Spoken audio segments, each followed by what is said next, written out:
بسم اللہ الرحمن الرحیم۔ السلام علیکم۔ صابر علی حاضر ہے تھنک ٹی وی میں پروگرام صاحب بات کے ساتھ۔ ناظرین، D G I S P R کی پریس کانفرنس ظاہر ہے کہ پاکستان کی تاریخ کی، سیاسی تاریخ کی بھی اور عسکری تاریخ کی بھی بڑی اہم پریس کانفرنس تھی، جس پر اب تک جو تبصرے، تجزیے اور اس کا جو تذکرہ ہے وہ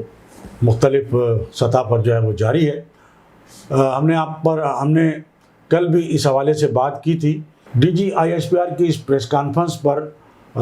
جو ایم کیو ایم کے بانی و قائد ہیں الطاف حسین، انہوں نے بڑی تفصیل سے جو ہے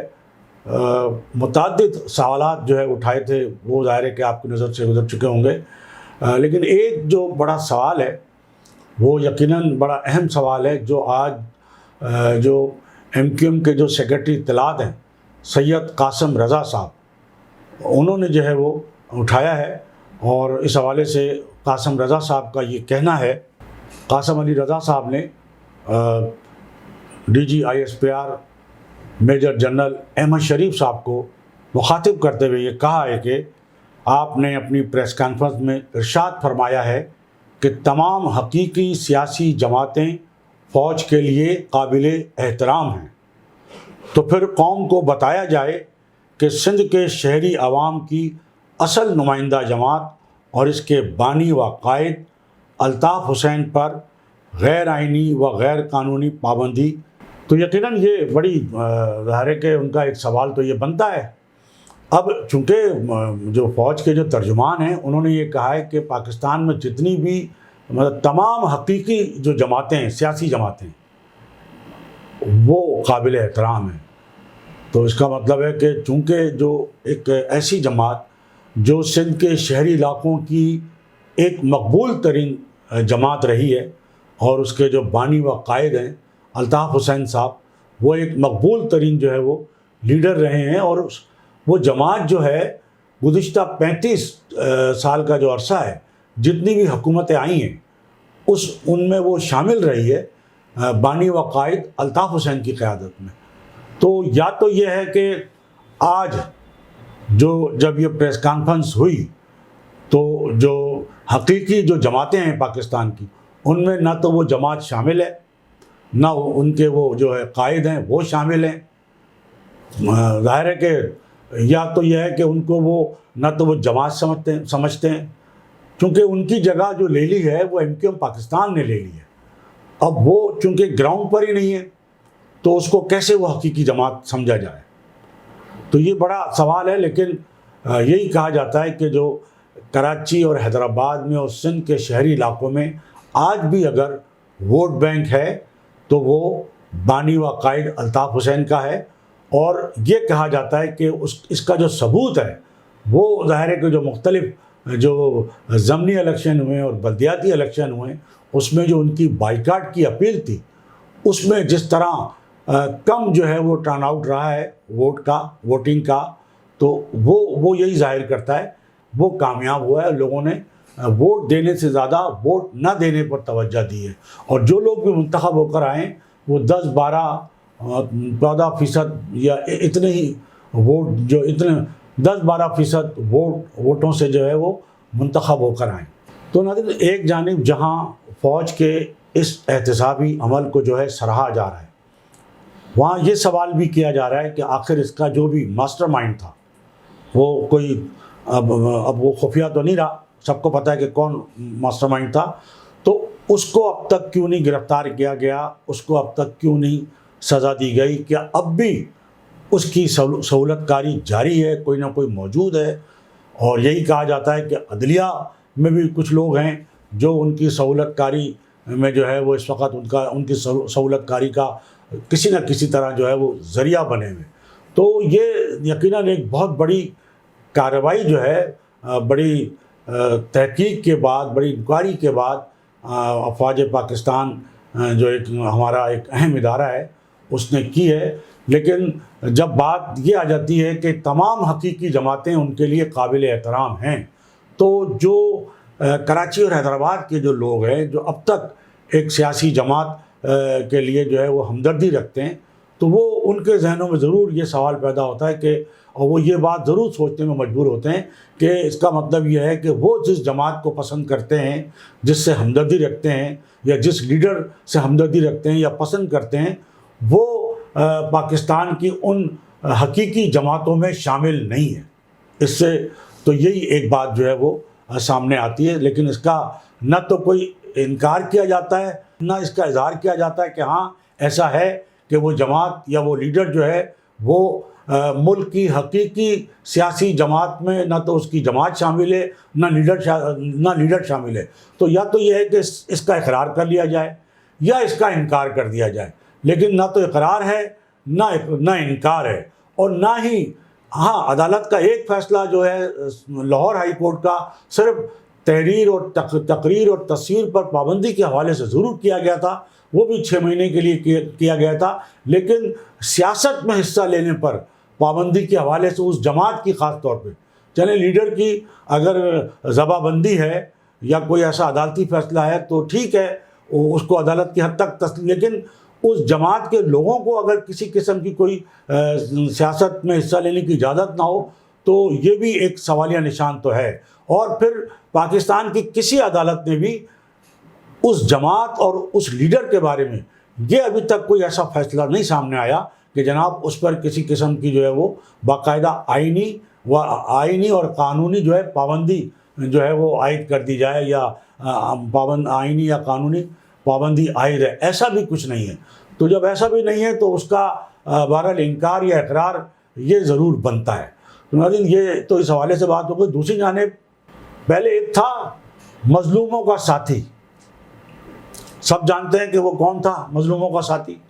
لیکن اب ایک نیا نام سامنے آیا ہے، یا ایک نئی لیڈرشپ سامنے آئی ہے، اور وہ یہ کہا گیا ہے کہ مظلوموں کا دوست، وہ مظلوموں کا دوست ہے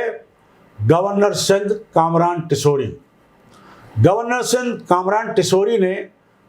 گزشتہ روز گورنر ہاؤس میں ایک بڑی اہم پریس کانفرنس کی، اور اس پریس کانفرنس میں فوڈ سپلائی کے جو ایک کمپنی ہے اس کے سربراہ بھی موجود تھے، جنہوں نے راشن کے جو ہے وہ کئی ہزار بیگ جو ہے وہ گورنر ہاؤس کے ذریعے غریب مظلوم لوگوں میں تقسیم کرنے کا جو ہے وہ گورنر صاحب کے ساتھ مل کے بیڑا اٹھایا ہے۔ لیکن اس حوالے سے جو شہر میں بینر لگائے گئے، باقاعدہ جو اس کے جو ہے وہ پلے کارڈ یا اس طرح کی جو ایک تشہیری مہم کی گئی کہ جناب جو مظلوم ہیں یا جو غریب لوگ ہیں وہ عید الاضحیٰ کے روز جو ہے ان کے لیے باقاعدہ گورنر ہاؤس میں جو ہے وہ نہ صرف یہ کہ قربانی کے گوشت دینے کا اہتمام کیا جائے گا، بلکہ جو ہر طرح سے ان کو جو ہے وہ ریلیف پیکج جو ہے وہ ریلیف بیگ جو ہے وہ دیا جائے گا۔ تو اس حوالے سے شہر میں جو ہے بینرز لگے ہوئے تھے جس میں یہ لکھا تھا مظلوموں کا دوست اور گورنر سندھ کامران ٹیسوری۔ تو اس میں کوئی شک نہیں ہے کہ جب سے کامران ٹیسوری صاحب نے چارج سنبھالا ہے تو ان کے پاس کوئی ایسے اختیارات اور وسائل تو نہیں ہیں کہ جس کے ذریعے وہ سرکاری وسائل اور سرکاری اختیارات تو ایسے نہیں ہیں کہ جس کے ذریعے وہ عوام کی براہ راست جو ہے وہ مدد کر سکیں، ان کو ریلیف فراہم کریں۔ تو انہوں نے پہلے مرحلے میں تو اپنے ذاتی طور پہ جو ہے اپنے ذاتی خرچے سے جو ہے پورے رمضان لوگوں کے لیے جو ہے افطاری کا جو ہے وہ اہتمام کیا، اور اس کے علاوہ بھی بہت سارا جو ان کو ریلیف پہنچایا جا سکتا تھا وہ کیا۔ تو اب انہوں نے کسی جو ہے کہ پرائیویٹ جو ہے ادارے اس کے ذریعے لوگوں کو مزید ریلیف پہنچانے کا جو اہتمام کیا، تو اس ادارے کی جانب سے، خود گورنر صاحب نے نہیں لگائے تھے یہ بینر، اس ادارے کی جانب سے یہ بینر آویزہ کیے گئے تھے کہ مظلوموں کا دوست گورنر سندھ کامران ٹیسوری۔ لیکن وہ بینر جس طرح لگائے گئے تھے وہ اگلے ہی اسی طرح یا بالکل راتوں رات جو ہے وہ بینر سارے اتار دیے گئے۔ تو یقیناً یہ تشویشناک بات تھی، اور اس کا گورنر سندھ نے بڑا نوٹس لیا، اور پریس کانفرنس بھی اسی لیے کی، انہوں نے میڈیا کو بلایا اور ان کو آگاہ کیا کہ بھئی یہ بینر جو ہیں میں نے تو نہیں لگائے تھے، یہ تو اس پرائیویٹ ادارے نے لگائے تھے، اس حوالے سے لگائے تھے۔ تو آخر یہ کون لوگ ہیں کہ جو مظلوموں کو دوست کو جو ہے یا مظلوموں کے لیے اگر کوئی کام کرنا چاہتا ہے تو اس کو کام نہیں کرنے دینا چاہتے یا اس کو روکنا چاہتے ہیں؟ تو انہوں نے خود بھی یہ بات کہی کہ بھائی اس کی باقاعدہ جو CCTV فوٹیج ہے وہ بھی نکالی جائیں گی، اس کی انکوائری بھی کی جائے گی. اور جب اس حوالے سے جب یہ سوال کیا گیا کہ آخر یہ کون ہو سکتا ہے، تو ایک جانب سے یہ بھی سوال کیا گیا کہ جناب یہ ممکن ہے کہ حکومت سندھ یہ کام کرا رہی ہو. تو گورنر سندھ کامران ٹیسوری نے اس کا بڑا واضح جواب دیا کہ وزیر اعلیٰ سندھ مراد علی شاہ صاحب سے میرے بہت اچھے تعلقات ہیں، بہت اچھی ملاقات ہے، اور ہم دونوں مل کر جو ہے صوبے کی خدمت کا جو بیڑا اٹھائے ہوئے. تو یہ بات تو بالکل الگ ہو گئی. اب دوسری جانب یہ کہا گیا کہ جناب مظلوموں کا دوست چونکہ آپ نے لکھا تھا اس لیے شاید جو ہے یہ کسی کو پسند نہیں آیا. تو یہ بات بھی ہو سکتی ہے، اس لیے کہ جو بھی ہمارے ملک میں اول تو غریب آدمی کے لیے، مظلوم آدمی کے لیے کوئی کام ہی نہیں کرنا چاہتا، کوئی کام کرتا ہی نہیں ہے. اور یہاں جو لیڈرشپ ہے وہ جو ہے وہ جاگیرداروں، وڈیروں، سرمایہ داروں کے پاس ہے لیڈرشپ بھی. یہ ہماری بدقسمتی ہے کہ ہمارے یہاں اسمبلیوں میں وہ لوگ منتخب ہوتے ہیں جن کا غریب عوام سے دور کا بھی تعلق نہیں ہوتا، جو کروڑوں روپے خرچ کر کے الیکشن جیتتے ہیں، بلکہ کئی کروڑوں کا تو وہ پہلے ٹکٹ لیتے ہیں اپنی پارٹی سے، اس کے بعد پھر وہ انتخابی مہم میں کروڑ روپے خرچ کرتے ہیں، اور اس کے نتیجے میں جب وہ اسمبلی میں پہنچتے ہیں تو یقیناً پھر وہ پہلے تو اپنا خرچہ پورا کرتے ہیں جو انہوں نے ٹکٹ خریدنے میں اور انتخابی مہم میں جو پیسے لگائے، اور اس کے بعد جو ہے وہ پھر اگر ان کا دل چاہے تو وہ پھر کوئی خدمت. لیکن ہمارے یہاں اہمیت انہی لوگوں کو حاصل ہے جو غریب اور مظلوم کی آواز بننے کی بجائے، ان کو ریلیف دینے کی بجائے صرف اپنا پیٹ بھریں. کہ ہمارے یہاں مظلوم عوام کے لیے کام کرنا بھی جو ہے وہ مشکل نہیں بلکہ ناممکن ہے. اور قصور صرف یہی ہے لوگوں کا، جو شخص مظلوم عوام کے لیے، غریب عوام کے لیے کام کرنا چاہتا ہے تو اس کا سب سے بڑا قصور یہی ہے کہ جناب وہ مظلوم و غریب کے لیے کام کرنا کیوں چاہتا ہے؟ کیا اس کو ضرورت پڑی ہے غریب کے لیے کام کرنے کی، مظلوم کے لیے کام کرنے کی؟ کیونکہ اس ملک میں تو یہ جاگیردار، وڈیرے، سرمایہ دار، یہ جو ٹھیکیدار ہیں سیاست کے، وہی آئیں گے، وہی اسمبلیوں میں آئیں گے، وہی حکومتوں میں آئیں گے. تو انہوں نے نہ تو پہلے غریبوں کی خدمت کی ہے، مظلوموں کی خدمت کی ہے، نہ ان سے کوئی آئندہ امید ہے. اور اب پھر یہی جو بھانمتی کا کنبہ ہے یہ پھر اکٹھا ہو رہا ہے. اب آپ یہ کتنی بڑی بدقسمتی ہے کہ ٹھیک ہے عمران خان صاحب بھی جو ہے وہ ایک فلاپ ان کا پروجیکٹ ہوا، لیکن جو لوگ دوبارہ سب بندی کر رہے ہیں، پہلے لندن میں ملاقاتیں، پھر اب دبئی میں سب بندی ہو رہی ہے، وہ کہاں کے عوامی لیڈر ہیں؟ وہ کہاں مظلوم کی آواز ہیں؟ وہ کہاں مظلوم کے دوست ہیں؟ تو جو کوئی شخص مظلوم کی آواز بننا چاہتا ہے، مظلوم کا ساتھی بننا چاہتا ہے، مظلوم کا دوست بننا چاہتا ہے، تو اس کے کئی مخالفین پیدا ہو جاتے ہیں.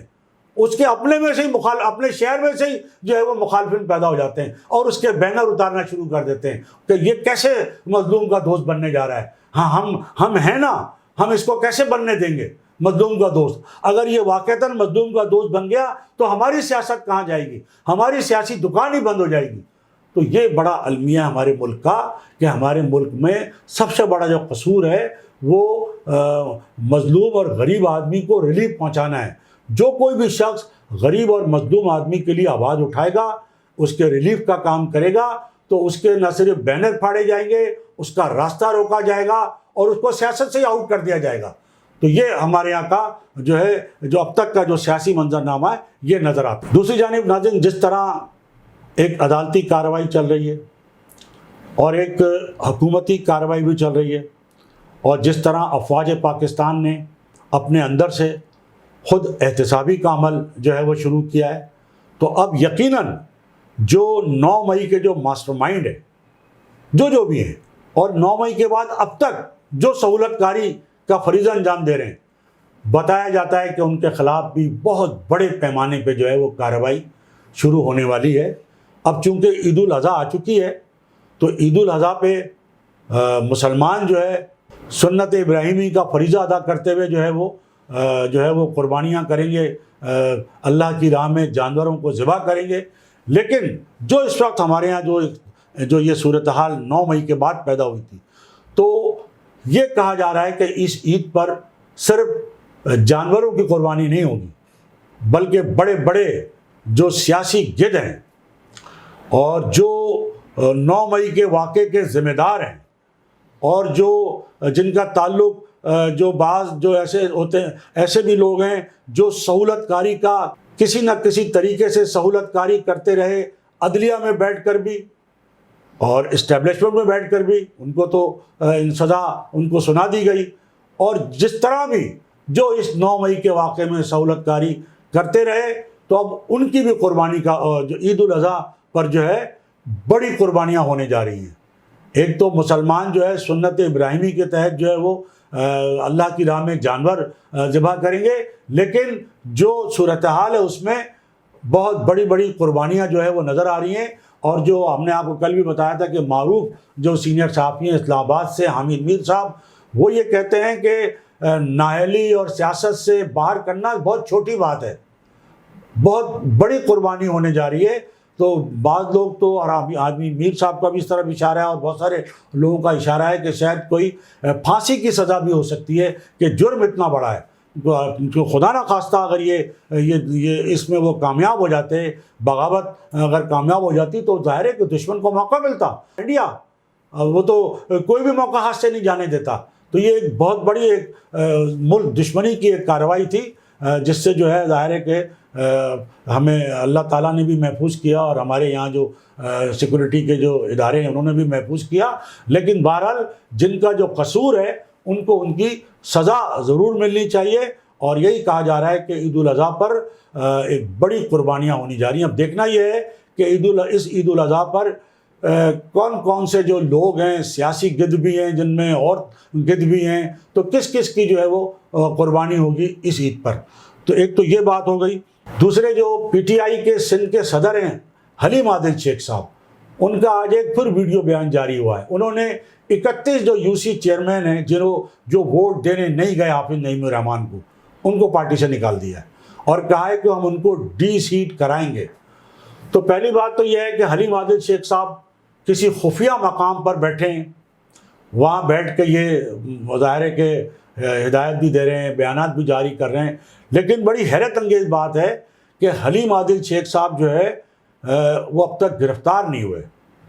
تو اس کا مطلب ہے کہیں نہ کہیں کوئی نہ کوئی ایسی رازداری تو ہے، ان کی گرفتاری نہ، یا ان کے خلاف کارروائی نہ ہونا، یا ان کی گرفتاری نہ ہونا، اور ان کو اس حد تک اجازت ملنا کہ وہ باقاعدہ ہدایت بھی جاری کر رہے ہیں، ویڈیو بیان بھی جاری کر رہے ہیں۔ تو کہیں نہ کہیں کوئی پردہ داری تو ہے کہ ان کو یہ سب کچھ کرنے کی اجازت ہے، ورنہ ریاستی طاقت اور حکومت سندھ بھی ظاہر ہے جو ایک طاقت رکھتی ہے، وہ جب چاہے انہیں گرفتار بھی کر سکتی ہے، ان کے خلاف کارروائی بھی کر سکتی ہے۔ لیکن اگر ان کو اتنی چھوٹ دی گئی ہے، اتنی رعایت دی گئی ہے، تو یقیناً اس میں کوئی پردہ داری ضرور ہوگی۔ کیونکہ جو ابھی بجٹ اجلاس ہوا سندھ اسمبلی کا، حلیم عادل شیخ صاحب اپوزیشن لیڈر ہیں، وہ ظاہر ہے نہیں آئے، نہ ان کو لایا۔ اگر وہ گرفتار ہوتے تو حکومت کی ذمہ داری بن جاتی، ان کو لایا جاتا، لیکن وہ گرفتار ہی نہیں ہے، وہ روپوش ہیں، اور ایسی روپوشی ہے کہ 9 مئی کے بعد سے اب تک جو ہے ان کو بازیاب نہیں کرایا جا سکا ہے۔ تو ایک تو وہ ہوتے ہیں لاپتہ، جن کو جو ہے کہ وہ بازیاب نہیں کرایا جا سکا ایک طویل عرصے سے۔ ایک یہ لاپتہ ہیں، اور یہ لاپتہ نہیں ہیں، یہ روپوش ہیں، جن کی جو بازیابی جو ہے وہ لگتا یہ ہے کہ مرضی کے تحت جو ہے ان کی روپوشی ہے، اور بازیاب نہ ہونا بھی جو ہے وہ مرضی کے تحت ہی ہو سکتا ہے۔ اور دوسری جانب جو سندھ اسمبلی کا جو اجلاس ہوگا عید الاضحیٰ کے بعد، تو یہی کہا جا رہا ہے کہ ایک نیا اپوزیشن لیڈر جو ہے وہ چنا جائے گا۔ چونکہ یہ سندھ اسمبلی کا اجلاس ممکن ہے کہ آخری اجلاس ہو، اس اجلاس میں نئے سندھ اسمبلی کے اپوزیشن لیڈر کا انتخاب ہوگا، تاکہ جو نیا جو نگراں وزیر اعلیٰ جو ہے سندھ جو چنا جائے گا، تو وہ وزیر اعلیٰ سندھ جو موجود ہیں مراد علی شاہ صاحب، اور جو اپوزیشن لیڈر ہوگا ان کی مشاورت سے نگراں حکومت سندھ میں بنے گی۔ حلیم عادل شیخ صاحب چونکہ روپوش ہیں، منظر عام پر نہیں ہیں، اور کوئی بعید بھی نہیں ہے کہ وہ عین موقع پر اجلاس میں آ جائیں اور گرفتار ہوں یا نہ ہوں، یہ تو بات کی بات ہے، لیکن وہ کسی وقت بھی اجلاس میں آ کر جو ہے وہ چونکا سکتے ہیں، سب کو حیران کر سکتے ہیں، اور اس مشاورت میں شامل ہو سکتے ہیں۔ لیکن اس کے آثار بہت کم ہیں، اور جیسے کہ پچھلے اجلاسوں میں جو اسپیکر ہیں آغا سراج درانی صاحب، انہوں نے کہا ہے اپوزیشن سے، خاص طور پہ ایم کیو ایم سے، کہ وہ اپنا کوئی نیا جو ہے وہ اپنا اپوزیشن لیڈر لے آئیں. اب ایم کیو ایم نے یہ کوشش کی تھی کہ وہ جی ڈی اے کے ساتھ تعاون کر کے کوئی اپنا اپوزیشن لیڈر لے آئے، لیکن جی ڈی اے نے انہیں انکار کر دیا اور جی ڈی اے خود اپنا اپوزیشن لیڈر لانا چاہتی ہے. تو اس وقت جو دونوں میں مقابلہ ہے، ایم کیو ایم پاکستان میں بھی اور جی ڈی اے میں بھی، کہ وہ اپنا اپوزیشن لیڈر لانا چاہتے ہیں. تو دیکھنا یہ ہے کہ اپوزیشن لیڈر کس کا آتا ہے، تاکہ اس کے مشورے سے جو ہے آئندہ کا جو سندھ میں جو نگراں سیٹ اپ جو ہے وہ بن سکے. اور یہ بھی حلیم عادل شیخ صاحب جو ہے کوئی حیران کن جو انٹری دے سکتے ہیں سندھ اسمبلی میں، یا ممکن ہے کہ کسی اور طرح وہ اپنی مشاورت کر سکے. تو ناظرین، یہ ہماری آج کی گفتگو. اس سے پہلے کہ میں آپ سے اجازت دوں، میری آپ سے یہی گزارش ہوگی کہ آپ Think T V H D channel کو سبسکرائب کر لیں، اپنے دوستوں میں شیئر کریں اور لائک کریں. اس کے ساتھ ہی آج کی اس نشست سے صابر علی کو اجازت. اللہ حافظ. Think T V H D کو سبسکرائب ضرور کر لیں اور بیل آئیکن کا بٹن دبائیں تاکہ ہماری نئی آنے والی ویڈیوز پر وقت آپ تک پہنچ سکیں. شکریہ.